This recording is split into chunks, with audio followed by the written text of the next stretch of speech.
in your class, you're going to want to create an account. So you're going to want to click on create a class, and then this would be the name of your class.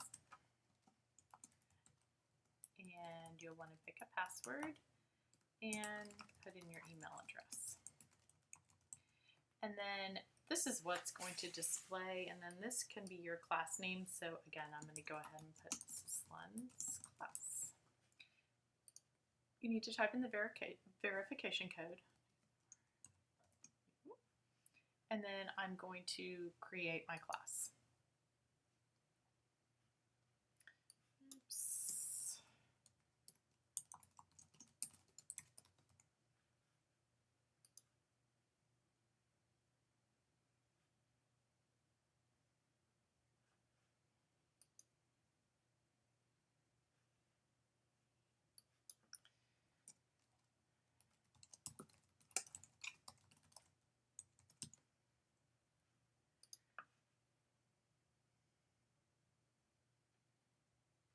Okay, so then once you're in, you'll see the dashboard here on the front, and this is where you go to create your class and your post and all those kinds of things. So I'm going to go ahead and click on create new class because you're going to want to create a class.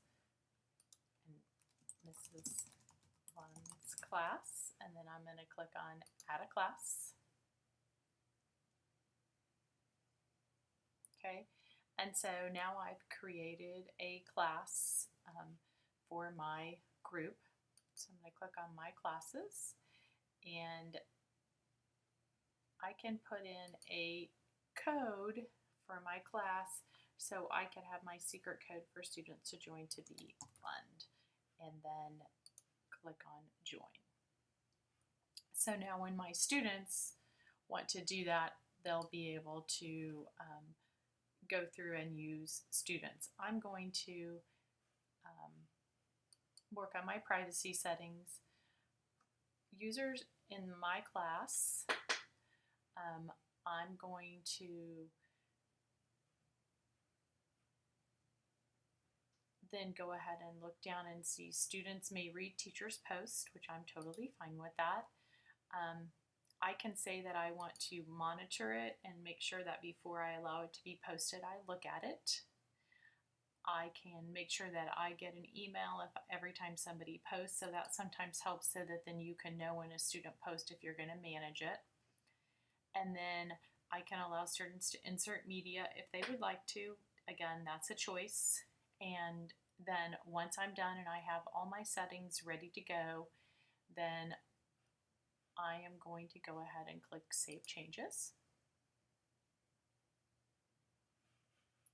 And I'm going to go back to my dashboard.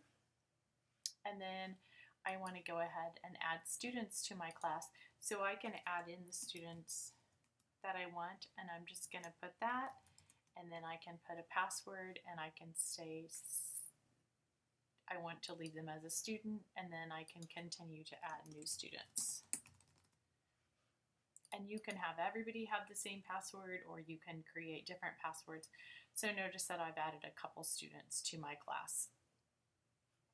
And I can always bulk enroll if I would like to, or add existing users if I have more than one blog and I wanted to move some of these students over, I could do that as well. So that's the way that I can continue to go back and add students. And see here, I can then click on there and I can see the 2 students, and I can always edit the student or remove them if I want to. They don't have to have an email. There's no reason they have to have that. Again, this is a great tool to use in that K through 5 group. So then I'm going to go back to my dashboard, and then I'm going to go ahead and publish a post. So I might just ask the kids, everybody post their favorite summer activity. And then I can save it as a draft, where if I want to and I'm ready, I can go ahead and click publish.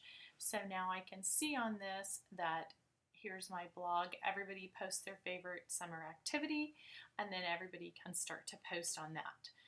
We'll do this from the student perspective momentarily, but again, if I want to make a new post, I just click on that to add it, go back to my dashboard, and this is kind of where I see 2 unpublished posts and 1 comment that's been made.